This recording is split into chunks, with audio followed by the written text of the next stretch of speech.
technology because LinkedIn does not do it itself. But okay, we are now live, Shawn. All right. Let's see if folks start pouring in here. So welcome, everybody. I'm Keith Kim. I'm your host, the Design X BizDev show. I'm here with Shawn Mulligan, one of my friends. We met online last year, right on LinkedIn. Yeah, absolutely. It's great to be here, Kite. Thanks for having me. Really appreciate it. No, we love it, Shawn. Shawn and I connected basically over this show's topic, which is, how can design firms basically run sustainable businesses, right? So we all love sustainable design. I don't know any architect who doesn't want a sustainable design out of their building, but let's try to bring some of that attitude towards our own practices, our own businesses, right? How do we make a sustainable business and design that as well, not just our clients' projects? Absolutely. Yeah, I one of my first principles is that architects should be designing buildings as well as and businesses as well as they're designing buildings, right? That are the foundation of our business should be as strong as the foundation of your building. The welcome and the service of your service to your clients, the way that you welcome people in, the way that you connect with them should be as thoughtfully composed as a portico or a lobby. That these things take time, and the difference in making them better, making them well, making them and having them kind of be fed back and getting those feedback loops from your users and your clients, the people that really matter. It makes all the difference. Yeah, and folks, let that be permission for you to go do that. Right, Shawn is giving you permission. I think we should just get started here, Shawn. We've yeah, it's great. It's already 1:02, but I'm just going to start off with my introduction. But I'm Kite Kim. I'm one of the co-founders of Foviate. Foviate's a pursuit intelligence company for design firms that basically help folks with our app Foviate that solves the business development challenges that comes with researching markets, researching clients, qualifying them, creating proposals and presentations, tracking them, all that good stuff. Shawn and I met many moons ago at this point, but we just really kind of found some camaraderie over this topic. Shawn is an amazing architect and principal of his own office, and he also has his own consultancy helping other like-minded architects, as well as being on the board of the AIA Strategic Council. And Shawn, I'll let you introduce yourself more and take it away. Oh, thanks, Kite. Yeah, so I'm Shawn Mulligan. I own Design Clarity, which is a consulting, strategic consulting and architectural design firm. We provide strategic consulting services for nonprofits and small and medium-sized businesses. Generally, we like to say that we help good people do hard things, really helping people understand what the problem is that they're trying to solve, and then use design thinking to co-develop a solution to that problem. It's a lot of the sort of things that we do as designers in the early phase of the work, before you start necessarily drawing a building. There's a lot of discovery, a lot of engagement, a lot of really working with people to understand why they do what they do and why it matters. I'm also an executive coach, so I do one-on-one coaching with leaders, people making transitions, people stepping up to lead, and I as well we do architectural design for spaces and places. And again, these are a lot of our clients are they kind of overlap. They come back and forth. Sometimes they're a consulting client, and then they become a coaching client, and then they bring an architectural project. But for the AIA, I wear a lot of AIA hats, but the two that I'll mention. Kite said, I'm part of the Strategic Council this year, and my group is studying the future of the business of practice. And so really excited to talk about that work. We've been interviewing architects, all over the world, talking about what they're doing, innovative business models. Kite, that's how we met, right? Kind of talking about these things. And then what do they see over the horizon? Talking to people in and out of the AEC space, but really trying to get a feel for how business works for people and what they see the future is. And I also, for AIA Virginia, developed a 9-month business management training program for mid-career architects called Leaders in Architecture and Business. And we can talk more about that, but it's something I'm really proud of, and I think it really plugs into this communication. Yeah, no, that's great, Shawn. I think it's such a timely topic, and especially with AI, and I think also with the current economic situation, the defensive value and the business of practice are becoming more and more important. It's kind of like we're reaching perhaps a breaking point, or at least an inflection point in the industry. And today's topic is, what are we actually selling as architects, as designers, and who's going to buy it and why? So Shawn, I'd love to just start with that question there and have you expand upon that. Yeah, I love it. So the simple version, the answer that I like to give people, or the way I like to frame this up, is I think architects believe that what we're selling is design services or a deliverable, right? A set of drawings and a specification. That's the deliverable at the end of the process. And so we have a real focus on that, and we measure the time it takes, the people it takes, right? The hours that we put into building those documents and delivering those services. And then we have these kind of post document delivery services of construction administration and other things. But when you really step back and think about what we do for our clients, we are creative, collaborative problem solvers.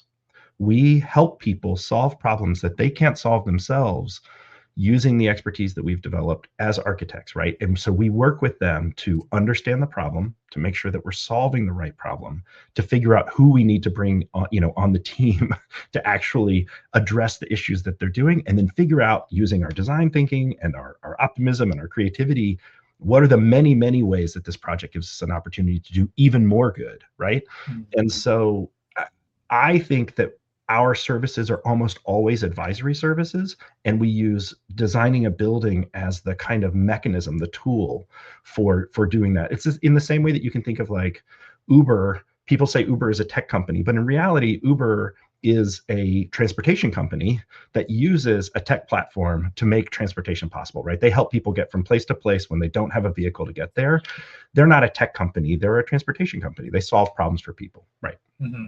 No, that's a great way to think about it. The building is the how, but it isn't the why, right? And I think with these client relations and client conversations, remembering that why is super important, and discovering that in the very beginning of the relationship is what actually helps you win the project and defend the fee. And for myself, coming from my background in the fine art world and design there, I think that's a luxury service. And I really view architecture as kind of the same thing. It is a premium service that people are basically going out of their way to pay extra money for. And we kind of have to do some work communicating why. Some folks might get it right off the bat because they have a design eye, and let's say they're a little bit more humanistic and romantic, and they understand the value of good aesthetics. They understand that investing in good design just makes for a better product and experience. And let's say for a residential level of comfort, right? And they're going to have fewer problems later, XYZ. Some people might understand that right from the get-go, but generally that's not what happens, because the process is it takes very long, and it's not super clear compared to like a plumber, right? Or like, even a lawyer, right? Like lawyers have so much marketing and media around them, TV shows that are like, hey, if you don't have a lawyer, you're screwed, right? But for architects, we don't make that as clear. Well, it's interesting, like the value proposition for a builder, for instance, is there's nothing here, and you hire us and we'll make the thing that you want to be here, right? And so their value proposition is sort of nothing to something. But if you ask any builder, okay, what's that going to be? They'll say, I don't know, right? That's not me. That's not my job, right? Unless they've got on-staff architects, unless they're a design builder, unless they kind of dabble or have their feet in both worlds. And so, there's a couple ways that I think you can approach value, and what value you're creating for people, and how you're meeting it or not. And one of the things that, say, the tech industry is really good at doing is very early, very fast cutting out a minimum viable product, right? This is the simplest version of the idea that we have, and then let's get people using it and playing around with it. And one, they're going to test it and break it, and we can kind of go in and fix it. But two, they're going to say, man, I really wish that this thing did X, or you're solving this problem over here, but if you changed it a little bit more, there's this whole area of opportunity that don't you see that this thing could become this other thing? And a lot of tech companies, if you look at their past, they started out solving one problem. Their users started using it for another problem, or saying it would be great if we could use it over here. And then someone realized, oh, there's way more opportunity over there. And so they pivoted.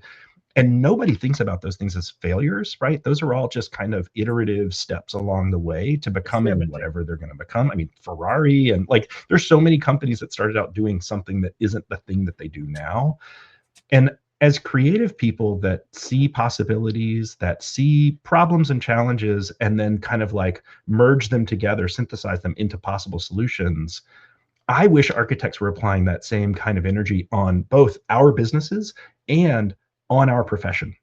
Mm-hmm. That we were thinking more creatively and more in an unbounded way, not about what is it and how is it keeping me from doing what I want to do, but I'm running into these constrictions. What can we do? So, and what is the future state that I really want to get to?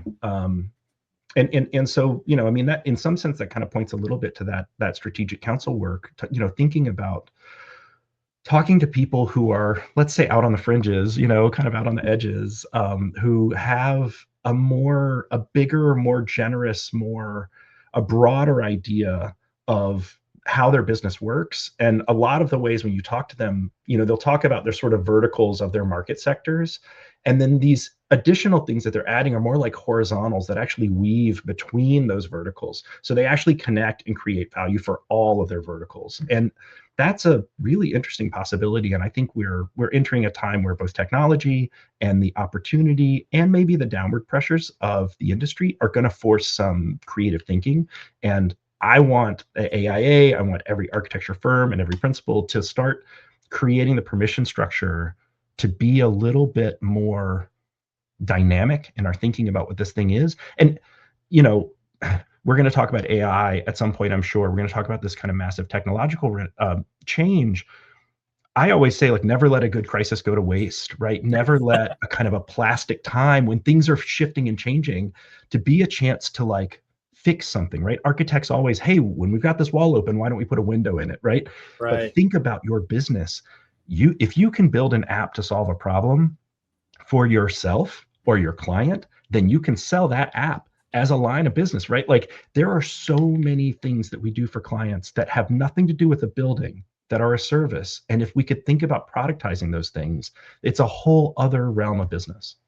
Yeah, no, I love that. And you know, just for myself as a former architect, now turned, you know, tech founder, I love the idea, and I've kind of had to train myself as well to bring that iterative nature to, you know, this side of the business, where it's like, okay, Yeah. you know, in the past I would have iterated on a design again and again and again, after having, you know, won that project from a client. But now, you know, now that I'm on the tech side, it's like we have to do this constantly. Like we never stop basically doing that, and like listening to the customer conversations and like, okay, what are they really asking us for? Then adding that to Foveate. But you know, for architects, think about how you already do this when you're designing a building, and then think about how do I do this for my own business at the same time, right?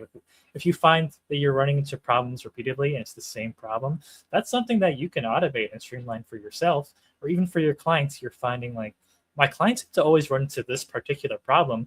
Turning that into part of your offer, turning that to something you say, you know, in a discovery call with a client or even on your website, can be super important. I had Louis Farid of Ram Equestrian Architects here last live, and he is focused on solving equestrian design, and he's like created this great niche, right? Or found this rather great niche, where he's able to be really iterative and become an expert in that particular realm of architecture, and folks seek him out from, you know, all different parts of the world, because this man knows how to design for horses, and it's such a rare and unique thing. But Shawn, one thing that I wanted to ask you is, you know, part of this question, I think a lot of firms will say we lose a project because developer or the client says the fee is too high. But what is that client actually saying no to? What do they really mean by that? Yeah. So, I think if they say that your fee is too high, what that means is you haven't proven that you're generating enough value that they can make it up on the back end, right? And so you either don't have the metrics to tell them, if you bring me onto this project, right? The last 3 developers I worked for, I increased their square footage by X%, which increased their profits by Y%, right? And my fee as a result, you know, as a percentage of that, you paid for it in the first room I created, or the first floor I figured out we could add, or whatever. If you're not solving their problems, if you don't understand their problems and their pain points, then you can't talk about what they value, right? Their pain points are their values. So what do developers want? They want speed, right? They want to be holding capital for the shortest period of time and start selling things faster. So if you can cut 2 months, 3 months, 4 months out of the process, that's worth a lot of money to them, right? If you can very rapidly take your expertise in the area and in the building type and in the particular, say, jurisdiction or the area that they're building in, and help them maximize and add value, or add value to, say, their user experience without adding significant cost. If you can be creative in the way that you solve multiple problems at the same time, right? Design problems, user problems, jurisdictional problems, speed and time problems, then they're going to not only see your value, but they're going to start to bring you in earlier, right? And so if they're saying your fee is too high, what that means is you're in competition with their bottom line. You're not presenting yourself as a way of increasing their bottom line. Yeah, we could have a whole other series just like decoding clients, phrases that they typically say. But I think that's a great one, because so many firms will say our fee is just too high, and it's like, that is code for something else. And the fact that most architects can't even really tell you the why behind that, I think is telling. We have some questions in the chat, Shawn. So maybe we should just answer this last one from Sarah really quickly. She's asking, why do you think architects don't embrace that nimbleness that you mentioned earlier, that iterative nature or experimentation, or maybe nimbleness around their own studio? Yeah, so there's a couple things that I've come across through my consulting work with business owners, my work in the AIA, and through the Leaders in Architecture and Business program. And I'd say it probably breaks down into 2 or 3 buckets. One is leaders make organizations that fit the way they like to do things, right? So they build an organization that fits themselves. And our industry is still kind of an apprentice-based learning model, right? Where you come in, you're often sort of tethered with a more experienced person or people. You learn from them how they do things. And if you're good at that, you understand it, you're able to synthesize it and then kind of repeat the process or even improve the process a little bit and minimize the amount of direction that they give you, then you get elevated. But the problem with that model is you are only going to elevate as high as and as far as they have elevated, right? And if you're an apprentice of an apprentice of an apprentice of an apprentice, at some point you're limited by the kind of governor of their experience. And in my experience, I think we are a bit monocultural. We talk to architects about architecture.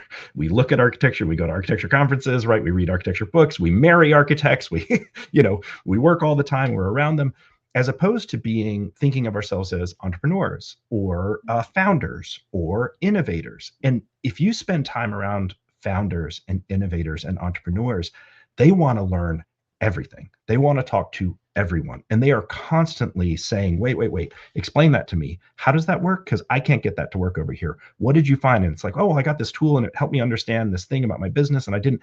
And so there's a inherent, it's not a tension. It's sort of a necessity is the mother of invention, right? If you talk to any founder, any entrepreneur, they are just trying to make it happen. And they're going where I think a lot of times architects are a little bit more protective. They're trying to maintain and protect the model because we built it and it works and it's our differentiator, or so architects think. So you could sum that up as like, this is the way we've always done it and it works, right? Or this is the way the leaders like it and it works for them. But everyone else has to either adapt or suffer, right, under those models. And you are limited by the governor of the engine. And the governor of the engine is the leadership and their ability and their willingness to grow, learn, and change, or empower the people below them to do those same things. And you may have learned bad habits from, your master or your. That's exactly it, right? So if you think of our industry as an apprentice model, then we are limited by the quality of the work that our firms do and the quality of the leadership and their willingness to share information. And that's the other thing that sort of comes out a lot when I talk to a lot of leaders of great firms, in the Leaders in Architecture and Business program and in the strategic council work that I'm doing. And one of the things that's like a first principle for them is transparency. They are fully transparent about fees, about how much money is coming in, about how much money is going out, about where it goes. And they are educating their people about money and the relationship between our work and the output and the benefits that we get, and our work and the outputs that we give clients and how much they're willing to give us back and if they come back and get us. And so it's like, you don't have to wave your hands or imagine what's happening behind a curtain. If you pull the curtain back and you educate people, they can actually start to understand and make better decisions themselves, right? You're empowering people earlier to think like owners because you're treating them like owners. So if you don't do those things and you don't empower people to do that, what do you expect them to do, right? They're just kind of poking around in the dark. No, I love that, Shawn. I think, if you're lucky enough to have a boss or, superior who does take you under their wing and educates you with that kind of perspective, I think those kind of end up being the future firm owners who are very, very successful.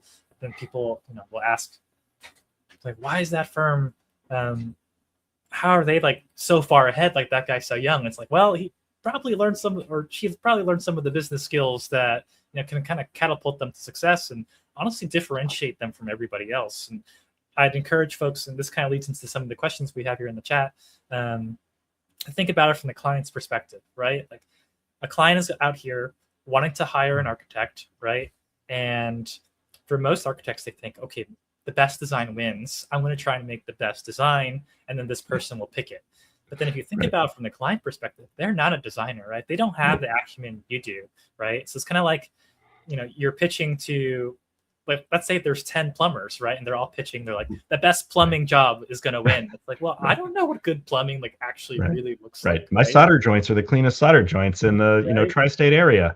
No, the reality is, and this is the thing that architects like, I wish we said it more often, and I wish we could hear it and understand it and take it in for what it is. No one understands the difference between what we think of as good design and bad design. Because what we value is, you can think of it as applied art. You can think of it as a kind of an organized aesthetic that solves complicated problems while making beautiful things, right? Like if you talk about architecture, industrial design, interior design, we design beautiful, useful objects, right? You want to make things that are both beautiful and attractive and that solve problems for people for a long time, hopefully. But without the sophistication or the education or the background, or if you don't live in a culture that really values beauty, utility, elegance, that has a kind of a mindset for those things, you're not trained or attuned to know those things. If you don't watch the NFL every week, you don't understand what's happening on the field, right? You don't understand what the diagrams mean. You don't understand what the positions are. You don't understand what the plays are. But if you grew up playing it, and if you play the game, and if you watch the game, you start playing it and you go, ooh, look at that, right? If I watch MLS soccer with my kids, they'll say, oh no, the midfield can't control them. Like they're breaking down in the midfield. They're 7 and 10 years old, and they're diagnosing like, organizational structural problems on a soccer field, because we always talk about not just wins and losses, but what did you see? What happened? What did you learn? What was that team doing? What were they not doing? Why were you able to beat them so easily? Or why did they just like totally, what was that girl doing on the field that you guys couldn't beat? And so I don't know if that answers the question, but I think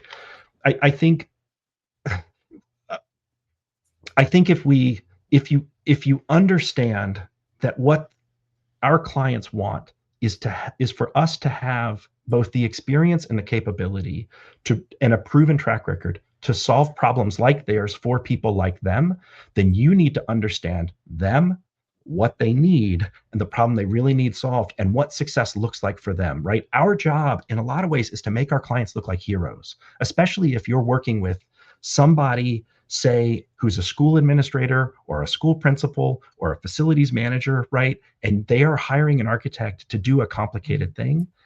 They need somebody who's going to do something that they can't do for them, to help them get there. And you have to be able to show that you hear and understand what they're saying, and that you have done this for other people in different situations, right? Their problem was X, your problem seems to be Y. And that requires active listening. That requires really careful communication. That requires a lot of research and preparation. But I guarantee you, they don't hire you for your portfolio. They hire you because the people that you put in the room and the way that you talk makes sense to them. They can see and hear themselves or people very like them in what you've shown them.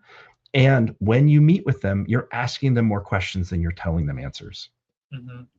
Hopefully that answers your question, Konstantinos. But he asked the question, what is your approach to clients that don't really know what they want, but still try to heavily influence your process?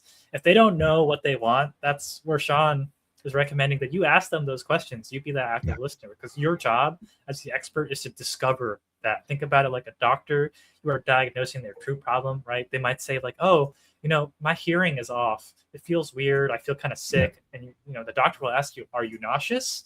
Is there something in your ear? Like, is it a physical problem? Is it mental? Is it neural? Is your sense of balance off, right? They're asking you the questions to discover that answer. You could never tell them like, oh, yes, definitely it's my internal, biological, malady that's happening here. Like my balance. Language, right? I feel wobbly, right? Right. Well, how is your hearing, right? Have you been swimming? Have you been sick, right? You interrogate and investigate. But the other side of that too, Kite, is like, it's not just the asking, right? It's also saying, hey, this process is super fun. It's also kind of difficult. It's also kind of complicated. But you don't have to manage the process. I'm going to manage the process. I'm an expert at turning client ideas into solutions. That's what I do for a living, right? And that could be for consulting, that could be architecture, right? For architects, that's what we do. We make buildings that solve client problems. What I need you to do is be an expert in your community. I need you to be as honest as possible as you can with me and give me as much information as possible, because I make better choices and better decisions, informed decisions, the more information I have. So you're the expert in you and what you do and what you need. And I'm the expert in turning that into solutions. And we're going to go back and forth and back and forth and back and forth and make sure that we dial this thing in to match what you need. And so they don't have to know what they need. They don't have to know what they need in terms of the solution. They just have to know what they need to do what they do. I often describe buildings as places where people go to do things that they love to do or need to do. Period, right? That's what they are. And we design the wrapper around the space where people go to do things that are important to them. That's our job. But the way we do it is by asking them these kinds of questions, by interrogating and investigating, by talking to as many people who are going to be as impacted by the design. And like, it's not really relevant to the scope of this conversation, right? Thinking about kind of design, big picture, right? We're thinking about regenerative architecture, this idea that architecture has a chance to impact the biome of the area and the ecology of the area and the economy of the area and the community, and tie into like the public history. There's a version of architecture that starts to actually, I think, describe the role, the job, as I've practiced it, as I think really good firms practice it, which is to say, I want to understand everything I can about this place so that we use this one opportunity to make a huge investment in this place and make it do the most good possible, right? And that's sustainability, that's programs and operations, that's during operating hours and after hours, right? That's like, what is the grounds, and are there more bees, and are there more trees, and is it a better place to be and live and do the thing that you love to do when we're done? But to understand that value and to actually show it, like, you have to measure it. You have to know what the outcomes are. And so this is like when we start to talk about what are the services, what are the ways architects can increase their fees, start earlier and end later, right? So pre-occupancy surveys, kind of helping people identify and find the problem and really figure out the ways to build the project that's going to solve the problem. What is the coalition we need to bring together? And can they bring funds so that we can actually do more and solve more problems? And then once the thing is done, how did it go? Is it doing what you wanted to do? Are there unanticipated benefits, right? When I worked at VMDO Architects, they were really good about doing pre and post occupancy surveys. And the data that they gathered from that stuff was like, both of these firms have great portfolios. Both of these firms show things, but the outcomes that we want, more time, more learning time, fewer sick days, healthier employees, right? Better test scores, better performance in the things we care about, they could demonstrate that impact because they studied the before and the after condition of their building. And the only thing that changed was the building, right? Mhm. So if you want to be able to show people value, you actually have to measure it and you have to present it back to them. Yeah. And for folks who are like, oh, I can't do that, so much extra work, this is stuff you can charge for. This is these are the things that you either build into your fee, or it's a separate scope of work, it's a retainer, it's a flat rate, whatever, however you want to design it. But you frame this as an assessment that is not free. Think about it like an audit, right? Audits are not free. And the client pays for it, and it increases the chances that their project is a success, which reduces risk, reduces costs later. I think there's some crazy stat like 85% of construction projects go over budget and take longer, right? Right. It's a horrible rate. Like if you had that in any other industry, like customers be like, that's insane. Like I'm never paying that. But what that really means is that we're all undercharging. 85% of firms are undercharging, right? Because clearly we're not hitting the mark when it comes to the timeline, when it comes to the cost, right? So we're all competing, and this is going to get worse and worse as time goes on. With fees, they're getting lower and lower, and it just means that we're performing worse. So these metrics that we have to get, they're just not going to be there if the fee that we bid on doesn't make any sense. So that's another thing that we all have to keep in mind going into the future, that this is going to be a new reality.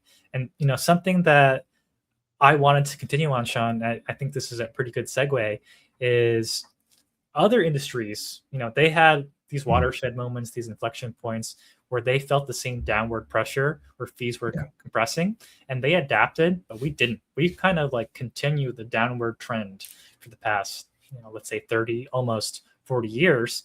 And I love how you like to compare architecture to other industries. So maybe you can enlighten folks here. What did the other, consultancy and license-based industries do that we're not doing? Folks in legal, advertising, consulting, what did they do when this fee compression moment happened? What stuck and what failed? Yeah, that's a great question. I'm gonna add a little nugget between what you asked, and I'll come back to it. And it's to kind of be a bridge between these conversations. So in Germany, for instance, they have 9 phases for their projects, right? And they are required by law for every architecture project that you're paying an architect to complete 9 phases. And so it is built in. We have 5, right? They added before phases and after phases so that, and these are this kind of investigation, project building, kind of testing different ideas. It's sort of pre-design. There's a very formalized kind of pre-design process, and then they have post-occupancy evaluation, and then you get paid as an architect to create a record set of documents that's filed back with the city, so that if any future owner of that building wants to make modifications, they start where you stopped, right? Think of the huge cost savings, right? Germans, they're amazing. So, meanwhile, in the US, we're like, let's go take a laser point cloud scan of it like 25 years later. Exactly. So the other thing that's relevant to that is that they put that into law in 1977, which is right after in the United States, the AIA was taken to task by the Department of Justice for price fixing or publishing kind of pricing guides, right? And one of the reasons why our industry has not accelerated, our fees haven't increased relative to other industries, is that our professional organization got its hand slapped for what the DOJ considered or said was kind of in the realm of price fixing. And that meant that we couldn't talk about how the job was getting more complex. Right as the jobs were getting more complex, right as the Germans were saying, actually, we need to add more phases and more fees, we were stuck in a model since the 70s. And so you're right, these things haven't increased. So let's look at a couple industries, right? The legal industry, they had a kind of, after kind of 2008, clients were really revolting against billable hours because, it's like, well, how long is that going to take? I don't know. We'll find out, but we'll bill you hourly. And so you could get a bill for a couple $100s or $10,000, and they would just kind of shrug and say, well, that's what it took, right? It's an insane business model. And so clients said, forget it. And so they, the legal industry started dealing with like alternative fee arrangements, right? So those would be flat fees, those would be cap fees, those would be success-based fees, so like outcomes, or subscription fees, right? That's when retainers became much more of a kind of a money maker and an economic engine. And retainers are so smart because what it says is, I am available to you to help you with any legal problem you have, right? And you're paying a subscription to me to hold the place, right? And so that means that whether they use it or not, they're giving you money, you're holding them spots. You just have to be retentive and responsive, right? When they need you got to be Johnny on the spot. I know architects who have gotten really good at developing, who have retainer relationships with a lot of developers. And so they get paid monthly, whether the developer calls them or not. Some months are heavy, some months are light, but part of their business, a significant chunk of their billings, are retainer relationships that they have with builders and with developers and their kind of primary clients, right? Because they're really, really good at what they do. So, in advertising, there was kind of a commission collapse when media kind of environment changed, and they really kind of pivoted to project retainers and performance bonuses. So if we do something and it increases your sales by X, we get cut in on the profits, right? So you think about the record industry in its early days. The record industry owned the capital, owned the means of production, they own the means of distribution. You were the talent, you got a tiny little thing, and if your record went gold, platinum, triple platinum, it didn't really change anything for you, right? You got paid your fee, that's it. But architects right now. Yeah, but bigger artists started to say like, no, I'm the talent, I'm the engine, you're the machine, right? So if I feed high octane fuel into your machine and I make you really rich, I get the first 3%, right? I get my cut. And so, the consulting industry had a similar kind of downward pressure. Their response was productization, which I think is one that would really work for architects, where you set a fixed fee for an entry-level basic service, and it is published on your website. It's easy for people to know. They understand what it is. The deliverables are really clear. You can like knock it out really quick. But what it does is it helps you get in, solve people's problems, understand what they need, and build a relationship of trust. And then they say, you know what, while you're here, why don't you help me with this thing over here? Or you could say, I noticed these 5 things are wrong in this simple evaluation we did. Do you want me to help with those things, right? Either way, you're being helpful to them. And you're getting paid to develop a business relationship with somebody, as opposed to, say, spending hundreds of $1,000s on an RFP where you have a 1 in 5 chance of winning, or a whole bunch of money on advertising or marketing materials where you have no idea whether somebody is actually interested in your service. Retainer relationships or productized services get people in the door, build trust and relationships, help you understand their need, and helps you become a helpful problem solver for them immediately, and you're getting paid to do it. So even if it's a loss leader, you are making an impact in their life and showing them your value. Early. Maybe it's at a loss compared to them hiring you, but the likelihood that they would have hired you cold is 0. Right? Absolutely 0. But the likelihood that they might hire you for an introductory package that's small is really high, right? You make it easy for them to walk in the door, you show them how great it is, and then you say, okay, great, for us to continue along, these are the services. So like McKinsey and Bain, they all created these kind of proprietary softwares, proprietary products that helped people do things, and they productized their first offerings. And then they offered advisory services on top of that. And I think advisory services is a great model for architects to think about. Dentists had a really similar thing in the 70s too. I don't know, the 70s was like when all these other businesses transformed. So like I actually asked my dentist about this the other day when I got my teeth cleaned. And he was like, yeah, man, the 70s was a disaster. And like we were losing talent. And he said, somebody came in that you got a silver filling, it was $35, right? And that was sort of their business model. You're a mechanic, you're a car mechanic. It's fees per hour, right? Fee per service. And they eventually switched, and it was the way that the change happened was it was bottom up and top down. So the bottom up, like dentists just revolted, and they were like, we're out of insurance, you have to pay us cash, or we're going to go to PPOs instead of these other plans. Like they made the insurance industry change the plans so that they could actually be compensated for the work they were doing. But the other revolution was they focused on service. They focused on creating value for people, on mining the opportunities to be a trusted advisor for their overall health, not just fixing this particular problem on this particular tooth. And then they started selling toothbrushes and, picks and, the fluoride that you get after the thing, because it makes your teeth healthier. And all of those things are add-ons beyond what either insurance helps pay for or you're paying cash for. And so client service, client retention and care, and then creating and adding value that your clients want and need that you weren't going to get paid for by the insurance provider, but that you can provide at a premium but it's a small premium to every person, but it adds up in aggregate, right? Mhm. So like that's five, accountants had a similar thing where they went from kind of, they used compliance level service, right, as a loss leader to get them in the door so that they could do advisory service. And that's their like high margin retainer work. So now you're helping somebody think strategically about their business. And what architects haven't done is separate the kind of operational work that we do from the strategic design work, right? What we do when you show somebody a design, when you design in real time, it is magic, right? You are making something appear out of thin air that didn't exist before, and it's magic. That should not be charged the same amount of money as drafting a detail or putting a title block on a sheet of drawings. You know what I mean? Like those are very different services. And so thinking about tiered value creation and tier services, we get paid the least amount of money for pre-design and schematic design. And that's where the great work, the real value that we create, that's where it happens. We pay the most get paid the most during construction design because it's the most time, right? But that model is going to get eaten up by time AI and doesn't, technology. and the time doesn't make sense anymore, right? And I love this sort of framing you had, the juxtaposition between the time when architects deliver the most value, which is pre-design, concept design.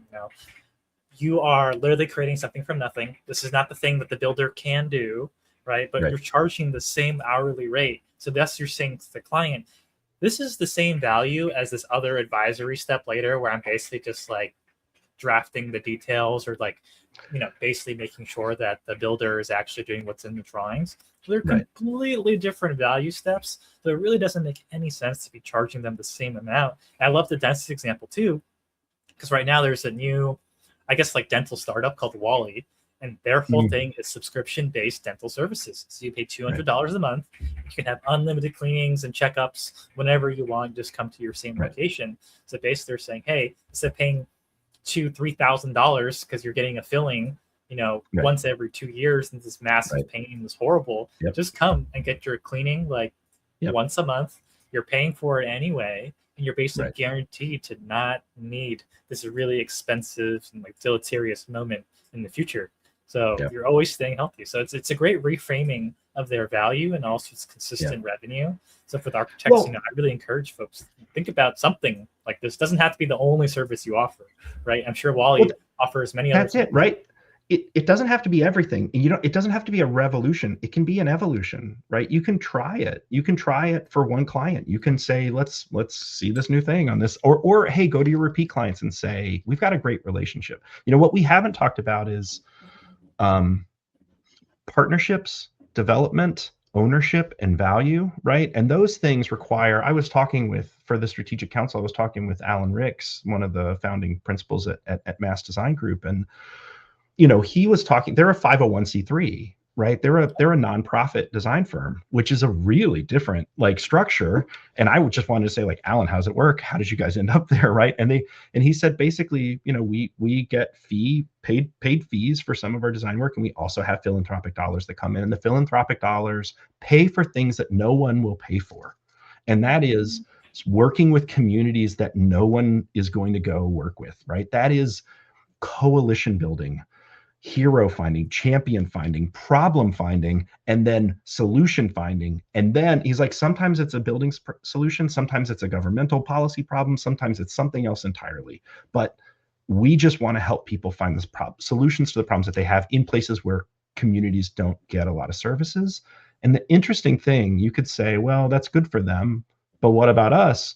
Alan's point is that when they started working in Africa, in Rwanda, there were like a handful of architects, under 10, and no builders. So few builders that they actually had to create a construction company to build their biggest project. Now there are international firms, there are international builders. There is a huge amount of work going on in Rwanda. And you could say, like, some of it's because Mass sort of proved, hey, you can do this. And so they built a market. And for a while, they owned both ends of it. They owned the construction side and the architecture side. Like design build is, or working as a developer, working as a partner in a developer, changing your fee structure, saying like, my fee can be a couple points lower, but I get a point in ownership of this thing that we create. And when you sell the units, I either cash out or I get to keep them, right? Mhm. These are all models that are available to us. It just requires that you capitalize the business. It requires that you understand these things. It requires that you get educated about business and that you work at that level of sophistication. And Sarah asked earlier, like, why don't these things happen?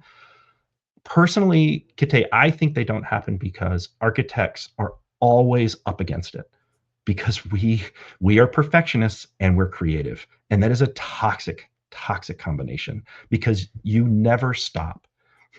Right? It can always be better. I can just, if I do 2 more renderings, if I do 3 more plan variations, right? There is no stopping. And so nobody is asking us to do that. Nobody is making us do more work than they are paying us to do. We are making that choice. Mhm. So I'm here to say, like, we make this job harder than it should be, and Perfect we is make the this enemy of job, good. right? And Yeah. so, like, if you are beyond your limits, you're beyond your limits because you chose to. Designers say they love limits. They love working with limits. And then you give them limits in their business and they just blow past all of them. Yeah.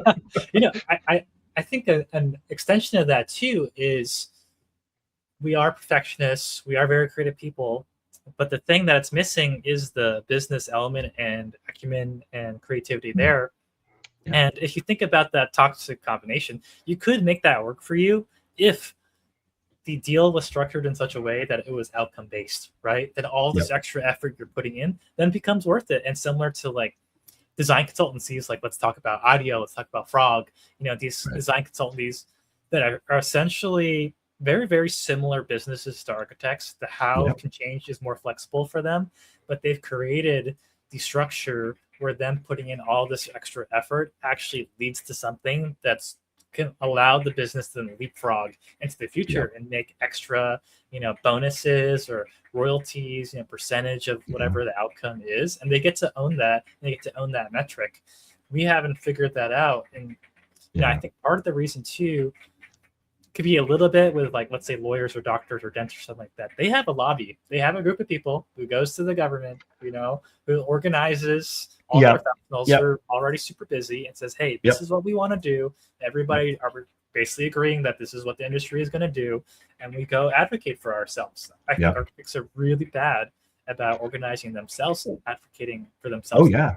as well. Yeah. I mean, you know, architects always ask me, what do I get out of my AIA dues? And like, for most of my career, I had nothing to do with the AIA. I didn't care about the AIA. It had nothing to do with me until I went to somebody's firm for an AIA event. They were hosting a local AIA thing in DC. And I saw how much further ahead younger architects than me were, because they were involved in a firm that cared about it and they were engaged in these programs. And it clicked, like, oh shit, I'm losing ground compared to these other people. And I need to like level up my skills, and I need to plug into this thing and figure out what it means. And so, one, like, you only get out of anything what you put into it, right? But two, like, the way that architects are bad at telling stories, I think are the AIA isn't as great at telling the stories of like the successes of what it does. Like AIA Virginia PAC, I, as an officer in AIA Virginia or AIA Central Virginia, I have to send the emails out. I'm like, please, can you give me a simple bulleted list of our wins? What did we do this year that makes it worth? So I'm asking somebody for $50. What are you getting, right? And the things that you got are like qualifications based selection, so that then you get picked based on whether you're the most qualified person. Then you negotiate your fee as opposed to fee based selection, right? AIA has been instrumental in changing that. One simple line in states, and that redounds to firms hugely. So we are not chasing every other firm to the bottom, where it's not a competition to the bottom and the bottom of the fee structure, and losing out because somebody's willing to work in the red, as opposed to saying, we are the most qualified person to help you solve this problem. Now let's negotiate, right? I know, I love that. 179D tax credit, that AIA, I've been at Capitol Hill for the last like 6 or 8 years, lobbying for the 179D tax credit to keep it in. I don't understand. I know why it isn't like renewed every year. You have to fight for it every year, but it basically allows you to get a tax reduction rebate for doing high performing building design. And we are required by most of our clients to do high performing building design. And a lot of our clients, especially if they're public clients, they don't pay taxes. And so they can't get that tax rebate. So you can write into your contract that you and your mechanical engineer, or whoever is involved in that, get that tax rebate. And for firms that do it, it is hundreds of thousands of dollars, right? And the AIA is out there lobbying for it every day. They just got the GSA to raise the rate from 6% to 10% for federally funded projects for the first time since like 1977, right? Think That about like, how much loss. Yeah. right. Think about what an unbelievable amount of red we created in our ledger books to serve the public good, to create better and better buildings with higher and higher standards and requirements, means more and more work done by our consultants, more and more work done by our team. And still we're losing this money and this stuff because the fee isn't actually moving up based on the amount of work that we're doing. So I would say to anybody here, if you don't think AIA is doing enough for you, I think you need to do a little bit of digging. I'm not arguing for the AIA. I'm not an ambassador for the AIA, but they are doing the work, but they need more firepower, right? Like other professions, builders, developers, realtors, the Realtor Association, the American Association of Realtors, it's the National Association of Realtors, the NAR, and the NRA are two of the largest lobbying organizations in the world. They have a mutually agreed assurance kind of relationship, so that if one of them says this thing needs to die, the other one will like kill it, right? They both go. And that's one of the reasons why realtors didn't get, the DOJ didn't come after them for price fixing until last year, because they were able to maintain 6% on the land and the building, right? Both of them for that long, and split it between the selling agent and the listing agent, which, full disclosure, could be the same company as long as it's two different people, right? They maintained for realtors work hard, they work hard for their money, but they put a lockbox on a building, they organize visits to it, they take photographs of it, they list it, and they manage the relationship to sell it, and they work with a client for a period of months. We work with clients for years. And for public facing projects, that fee percentage is 6%. And for most firms, you're cutting that in half and giving half of it to your consultants. Yes. Right? So you've done all that work for 3%. And somebody who works with somebody for a couple months and has absolutely no liability, right? If you're a realtor and you mess up a sale, what's going to happen? No problem. Nothing goes wrong, right? But you're getting 3%, right, on that up, before. But now that they lost their fixed percentage, what they're focused on is value, service, relationships, and getting people more in these sales, right? We can get you 1.5% or 2%. Like, we can get you more money for your thing, and we can demonstrate it, right? Because they've got the systems and they've invested in them. So contribute to the pack. If you want your fees to go up, if you want these things, like architects have PACs, statewide PACs and national PACs, contribute to them, because that's how we get a seat at the table. That's how you get in the room with decision makers. That's how you enforce and change laws. And laws dictate what we get paid for, and what, especially for publicly funded projects, what we can get paid. And so if you want those things to go up and pull everything else up, you have to fight for it. To participate. Yeah. And I love that, Shawn, because we are a liable profession. So knowing the laws in your state and knowing how you can benefit is super important, and also how you're being hurt. I want to just touch upon one thing you said, Shawn, where we want to do the public good, right? We want to create the best building for everyone. But the reality is we're doing that at not only our own expense, but our teams many of the time. Yeah. And it's our employees who are saying, this is no longer a viable career. I'm tired of working 6, maybe 7 days a week, 9 to 12-hour days. Yeah. It's not normal that folks should be doing this. And the analogy that I love to use is, it's like you're on an airplane and the oxygen masks pop out. What do they tell you? You put the mask on yourself first, and then you help the person next to you, right? Yeah. The person next to you, that's the public good. That's like, let's say a kid. But if you put the mask on them and you pass out, right, you can't save them. You can no longer help them, right? So that's why they're saying it's important to make sure that you're okay, so that you're in a position to help others. I think architects, we're super generous, a very progressive, well-meaning people. But if we don't advocate for ourselves, then we can't put ourselves in a position to help everybody else. We're defenders of the public good, right? But if we don't have the means to defend ourselves, then we can't defend those other groups of people, right? So it's so Well, important. It's just you also don't have the bandwidth to think creatively about your business. You also don't have the bandwidth to like build your capacities to everyone. If you're not a lifetime learner and you don't think about yourself as a lifetime learner, then you're stuck, right? You're going to gain some instrumental knowledge throughout the day, but if you're not aggressively trying to work with a coach, work with a business consultant, work with somebody who is pushing you to do better, who is expert in helping people increase their performance, right? Professional athletes have like 15 coaches. They have, teams of like 20 people that are advising them on what to eat and when to sleep and how to exercise and when to exercise and what exercise to do in which order, what to eat before they do certain exercises, what to do on game day, how to control their mental space.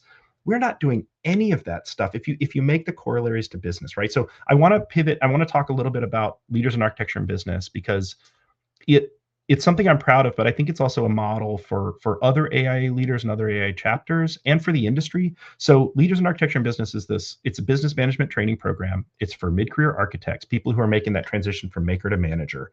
And it's to backfill the education of architects in the soft skills that we don't learn in school, because we are so focused on design thinking and design training and design history for 5 years. We don't learn how to manage people, how people work, how psychology works, right? We don't learn how to manage time, how to value time and manage it. We don't learn how to manage projects. We don't learn how to manage money and how it works and what it is and how to manage a business. Most architects work in small firms, and small firms are small businesses. And we don't have any small business accounting. We don't have any small, just understand what is a line of credit, how does it work, what are acceptable rates, how do you capitalize a business, how do you evaluate your performance versus your expectations, how do you adapt your policies based on what's happening. We don't learn those things, and so you learn them on the fly in the business. You're trained by people that weren't trained to do it, more than likely, and unless they have MBAs or unless they're really good at those things, you're basically learning the best version of whatever solution they've put together, to kind of run this business. And so this program teaches people, how to manage time, how to manage finances, and then how to put it together into managing a company or a firm. We bring experts from around the state in lots of disciplines. They are experts in their fields, and they talk to us about how to do these things, how to manage people, how to build successful dynamic teams, what HR fundamentals are, what financial fundamentals are, what are the KPIs you need to focus on. And then we bring in panelists at the end of the day, and they talk about their lived experience with it. And it's a cohort-based learning system. We meet once a month over 9 months, and the goal of the program is to basically raise the floor of professional services and business and management in architecture firms in the state of Virginia, to say we should be as good at our businesses as we are at designing buildings, and we should make businesses that value and care for the people in them, because they are your engine. And if you don't take care of them, if you don't tend to them, if they aren't performing optimally, they can't do the thing that we're doing, because what we do is really hard. It is really hard. You are integrating massive, complicated systems and trying to find and create beautiful solutions while doing it. It is a difficult job. And if you are not rested and fed and focused and not scared, like, did you know psychologically, you can't be creative and scared at the same time? It is impossible for the human mind to be in fight or flight and to be creative, right? In the way that we want to be creative, deep creativity. And so Lab is this program that's trying to give mid-career architects the business management training and the kind of cohort support and a broader network of professionals that they can tap into to help themselves grow and help their businesses grow. And I hope that more firms and more state AIA and more national components. I think we were talking before the call that, like, when I presented these things at Leadership Summit, I mentioned to Andoro that I said, I think it feels like something's in the water. Like, I'm seeing more mid-career stuff pop up. And she said, I think it's kind of in the air, but we're trying to get it in the water. And so, building community around these things and building education is really important. And you asked me in the question, sort of, what should people do? And I just think people need to start, raise your rates a little bit, evaluate your hit rates, understand where your projects come from, who's actually, getting you the jobs that are paying you. Think about your hours, understand where they're actually going, and build your next proposal based on what you actually did, not some fantasy spreadsheet that you made 3 years ago that said, I think it'll take this many hours. Like, use data, improve your business, and then improve your performance, and focus on your people. Yeah, no, that's fantastic, Shawn. After this call, I can send folks something that we've made, which is a pursuit intelligence scorecard, which basically lets you plug in some numbers and identify, are my opportunities coming from referrals? Am I going out for new business? How much time am I spending on them? Am I actually vetting my clients before I'm making a proposal? Just like burning money, right? These are all things that we don't really think about and that haven't been taught to us, but honestly, it's the things that can make or break a studio, because you have all these high operating costs, and if you don't have visibility into your business, that's kind of the worst thing, right? Like, you might get some numbers and the results might not be pretty, but that's still better than not knowing, right? So while ignorance is bliss, let's try to be the proper business owners here, and really take that first step, right? I think this topic, it's so timely, Shawn. We're basically at the end of time here, so I think it's time to wrap it up. But one last question I want to ask you is, so of all the conversations that you had through the Strategic Council and Lab, what's the one thing every firm leader in this audience should be thinking about that they're probably not? Yeah, I like that question. The thing that comes to mind is the conversation I had with Alan Ricks in Mass Design Group. I keep coming back to it. And he said, architects need to figure out how to get upstream of the project and value creation. And that means before the RFP comes out, before the opportunity is even identified, before the problem is even clear or anyone has even found the problem, that we should be finding the problem. We should be finding and presenting solutions. We should be organizing the people that are going to make the project happen, maybe even getting funding for it, and then getting paid for those advisory services, the design service, and the value add. If we're creating a value for a community or for people in that community, we should own some of that value, right? So these should be co-created systems. IDEO, Gensler DXD, right? They are starting to move into value-based pricing that says, hey, we're in this together. If you rise, we rise, right? If we do something and it moves the needle for you, we get a benefit. So how do we get upstream of value creation? And then how do we own more of that value that we created and be part of owning that thing every day so that you can afford to build your skills, to focus on your processes, to think about what the new opportunities are, right? If you're only getting paid when you've got butts in seats and you're doing hourly work, you're a mechanic. If you're getting paid by something that's happening off there, then you have the freedom to choose where your attention goes, right? You have the freedom to choose the best client for you and the best opportunity, or you have the capital to develop it and buy your own thing, right? Mm-hmm. And I'll just kind of re-summarize that maybe as, we used to have a seat at the table. It's been kind of disappearing over the past couple of decades, but in order to reclaim it, these are the things that we can do, that we can learn, that basically will bring us back there, because folks are looking for it. They just don't necessarily trust us or think of us anymore as those experts who can give that value earlier on in the process. The more that we make that clear, the more work that we do to instill that into our own processes, then the more likely that folks will want to pay a premium price for getting the results that we can, I don't want to say promise, but can deliver. We know we can do it, right? Yeah, absolutely. No, I think that's absolutely right.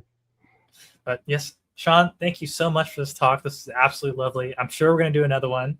Yeah, absolutely. We could talk all day, man. I just thank you for having me on and for raising this issue. I think we were talking offline. I think architects need to create more of a permission structure to talk about money. I love money. I love making money. I love invoicing for projects. I love winning work. I love building a healthy business. I love learning about it. Like, I think architects should get more excited about the business side of this thing because it's really cool. And we need to elevate people that are into it, not just elevate great designers. Design is such a small part of what architects do. When you really look at it, when you really look at your time and you think about it, it's such a small part of what we do. And we need to talk more about the organizational, the managerial, the operational, the business, the financial, like all those things that make the IT and support. Like there's so much marketing, communications, proposals, right? There's so much that goes into giving you an opportunity to sit down and design a beautiful thing. If you're not caring for those things, then it's like you're always doing leg day and you're never working on your chest and arms. That's a great analogy. Yes. Yeah. Just, folks who are only interested in design and design tools, that's just one skill. You have a whole body, right? So exercise your mind, exercise your arms or legs, and never forget that, part of your identity is being an amazing designer, but you have to communicate that, right? Yeah. So learning these other skills is really how you elevate the level of design. If you're not happy with the city that you're living in, if you're not happy with the state of design in the world, you can make it better, but it does require learning some of these other skills in order to do so. Then you truly become an advocate for good design. But yeah. Shawn, how about one last closing statement from you to end the live stream? Yeah, I'll just say thanks to you. Thanks to the community and for everybody that added questions in the chat. Sorry we talked so much we didn't get to answer more of them. I just want to encourage people to feel optimistic and hopeful, because it is an abundant world and there is so much possibility and there's so much opportunity out there. There is a deeply negative conversation going on about our profession, and I understand that, but I want to hear the word "so" after that. So I got together with some people and I started a new company, or so I got involved and I talked to my local reps and we lobbied to get, qualifications based decisions made, for our local things. So I did something to make it better, and it is in our power. And the more you do that, the more your network grows, the more opportunities you create to do more business. So think bigger, think more creatively about what we do as architects, and don't lose talented, capable, driven people to become competition out there in the world. Keep them on your team and use them, harness their energies to make your company better. Amazing, amazing. Thank you so much, Shawn. We're going to sign off now, but thank you everybody for this amazing conversation. Thank you. Thanks, guys.